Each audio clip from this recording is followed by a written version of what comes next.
joining me and sticking with me through the poetry. I do appreciate it, guys.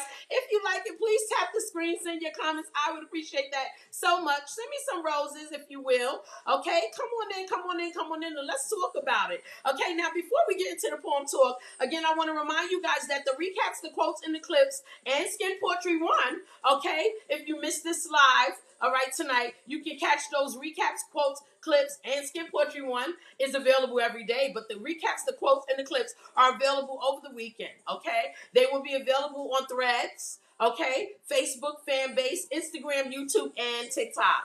Okay, guys, so go ahead and check it out if you couldn't stay with me for the poetry, or if you didn't understand it, you know, it didn't grab you. Go on and listen to it. Grab a little time to listen to it, okay? So you can get what I'm talking about here, okay? Now I'm going to give you a synopsis of the poem, okay? But yes, it's available for you anytime you want to hear it. And please be sharing. Share the poetry, guys. Subscribe to my channel, Nadine Poetry 1. Subscribe on YouTube.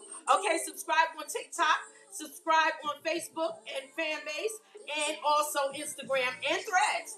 Come on and join the poetic life. It's a good, smooth life. I promise. I promise. Okay, listen, I'm going to go ahead and get into the talk about this poem. Okay, guys? Come on in, be tapping the screen. I'd appreciate that. Come on in, join in, okay? If you got the poetry and you understood, let me know something. Okay, guys? Come on in. Fan base, are you guys getting me? Because I don't think the screen is right the way I got it. Okay, but anyway, guys, the poem is about someone asking to be treated well. All right, clearly the music that I'm playing tonight is about treating somebody right. They want to be treated right. They tell you how they treat people, you know, that type of music. So I grabbed up a couple of old school and new school songs, you know, to just give people, you know, different ways of treatment, how you want to be treated. I want you to treat me right. You do me good. Give me what I want. I like the way you treat me. All different flavors of treatment and music, okay? The person in this poem is being treated, is seeking to be treated well. Seeking to be treated well from a person who appears to not treat people the best. They treat them poorly. Okay? So this person discovered that, hey, I'm not being treated well, and let me tell you what needs to be done. The poem gives an idea of what it would look like if someone intends to treat you like meaningless garbage trash. It talks about the possibility of where one could end up if this is allowed to happen. And many of us, we're human. We know somebody that have been in situations, not necessarily personal relationships, but other relationships. You know, maybe at your job as an employee, you know, you were treated bad. You know, and you had to stay there because you needed to make your coins to pay your bills. Or maybe you were perhaps in a relationship and you were not treated the best. You know, how you feel that this relationship could have went. You weren't treated well. Okay, or maybe you are the person in the situation that treats everybody well because you just are a good person. You know what I mean? That way. But this poem talks about someone not treating someone well. You know, they treat them like they're meaningless. And it talks about the possibility of how things could end up if you, again, allow this to happen. This poem advises of damage that can come, you know, come upon both individuals. The damage can come upon both individuals if someone is not treated well. Okay, and I'm going to break that down. Okay, say like someone is being treated like they don't matter. All right, here's one way that it can be damaging for one individual. You know, this poem is explaining the effects of being mistreated and how that mistreatment could rub off as messy behavior or bad odor. And that was metaphor for meaning, you know, stinky ways of living outside of one's standard form of decency in life. You know, you're a product of whatever environment you choose as an adult as well. Kids are products of their environment because they are born there, they grow up in it. But as an adult, you are a product of the environment that you choose. So therefore, the choices you make, you can only hold yourself accountable for whatever damage comes from the choices you've made. Right? So, your standard form of decency is attacked when you allow somebody to mistreat you and expose you to ways of treating people bad, being messy, you know, bad behavior, smelly, stinky ways.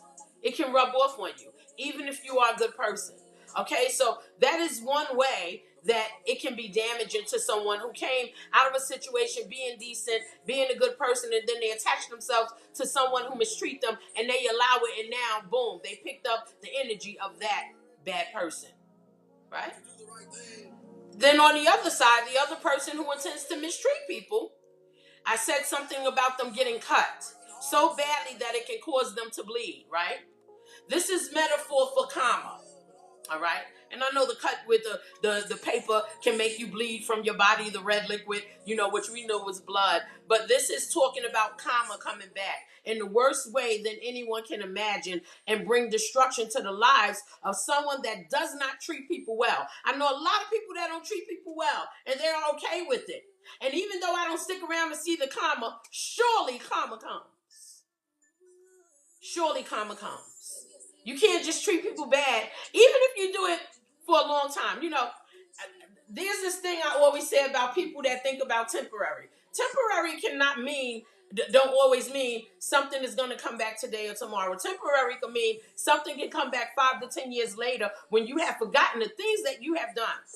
And now karma comes. And you can't understand why you're going through whatever you're going through. Well, you got to think back to remember how you treated somebody who didn't deserve the treatment that you gave in a negative way. Karma. So that's what that part was about, how it can be damaging to both people. Okay? The poem goes on to say how someone would prefer to be treated. Now, I don't know about you guys, but I like to be treated a certain way because I am a person that treats people very, very well. Okay? I try my best to treat people well. The poem reflects a person who speaks highly of themselves and they want to be treated as some form of importance to your life, right? They're asking to be treated like fresh, clean paper that is used to tell a wonderful story about love and magnetic passions, right? You want to be treated like that. No one is going to dirty up a paper that they're trying to spew their love story into, okay? Or be treated as paper that gives instruction or direction to help another person's life be wonderful for them. No one wants to be on a piece of paper that people are going to spoil up and then you got to give instruction and they can't understand. And it's clear, good instruction and direction that'll help them along the way of their lives. You want to be that. You want to be treated as well as a fresh, clean piece of paper. Should we not all feel this way? Should we not all feel that anybody that comes in contact, whomever it is that comes in contact with us, okay, their plan should instantaneously be to treat us well. I don't know about you, but I know I do. Yes. Who is that? Twixie? Am I seeing that right? Because the light is in my eyes. But yes, Twixie, I want people that come into my close circumference that are going to become contact with me or deal with me in any form of fashion, whether it be business, personally, association, third party, whatever the case may be. I want them to have the intent to instantaneously be willing to treat me well. Because that is my intent. I want to treat people well. I don't want to have reasons to do people wrong. We should not want that, and we should always expect people to come into our lives to do well by us. Treat us like we are important as we should want to treat people. As well as we want that in return, we give it. You know what I'm saying? And all of our doings. In all of our doings, we should be treating people well. Because people are good. It's you that can bring the bad out of them. And if they're not good, you'll know that right away. That's straight like that. You know what I mean? But let's give people beautiful treatment. Like the crystal glass sitting atop a beautiful marble stone. We want to treat people that way. Because that way, no one would have a reason to think that they could treat us bad. I think today we fail to inform people how we should be treated from the start. I think that if we were a little bit more bold and blunt about, hey, this is how I want to be treated, when someone comes in contact with you, then maybe everybody would get the feeling of being treated well most of the time, even if not all, because everyone is not going to do right. I'll admit that, but most people come with the intent to treat people well, okay? Often people get mistreated for the very reason of holding back the treatment that they expect someone to give them. You can't hold it back. And perhaps when you feel treated unfairly, don't just walk away. All right. A lot of times I walk away from situations because I'm unbothered. I can't, I can't be with the mass. But if the situation is not in the form of mistreatment towards me, then I can walk away. But if you mistreat me, I'm going to sit there and teach you and learn you exactly how you should treat me when I am in your company. And I don't settle for less. And I won't.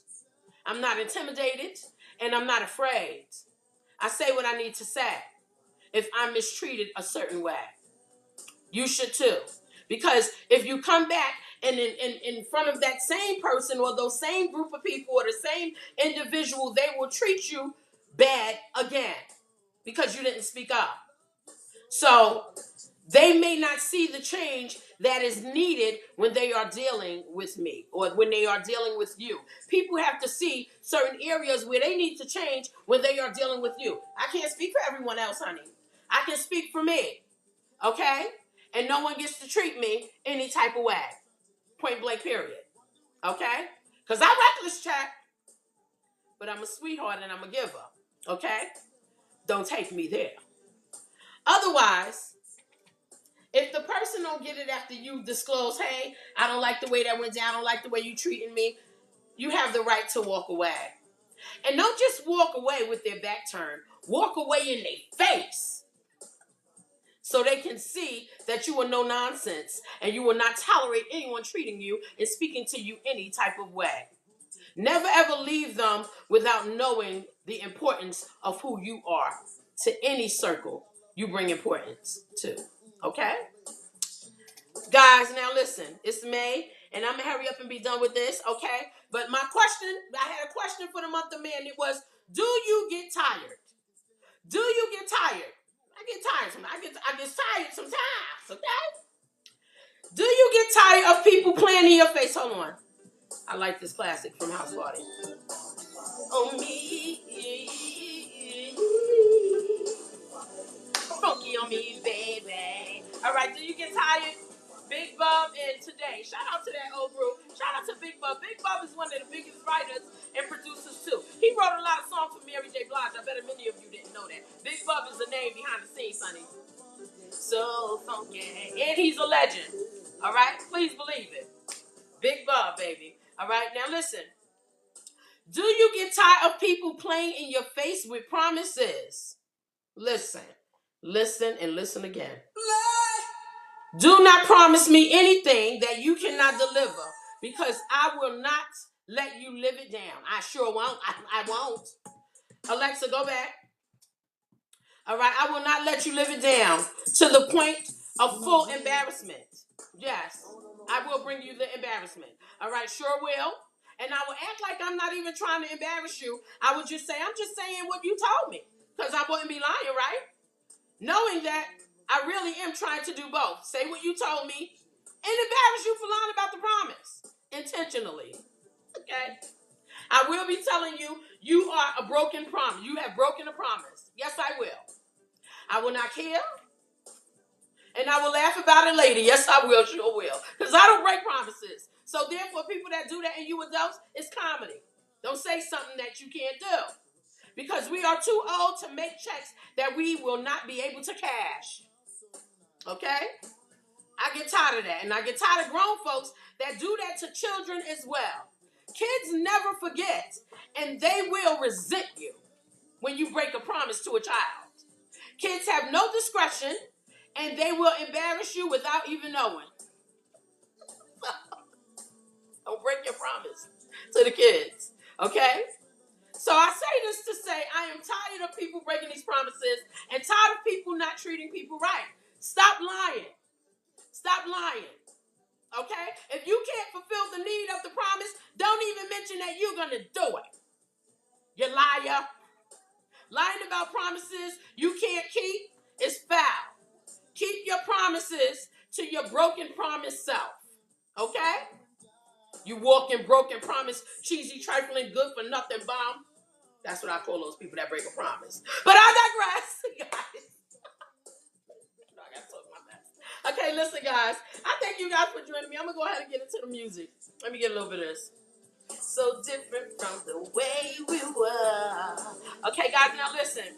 Tonight, I came with Do Me Right by God, classic by God. Okay. Then I came with Dangerous by Hillary. I've never heard of it before, but I heard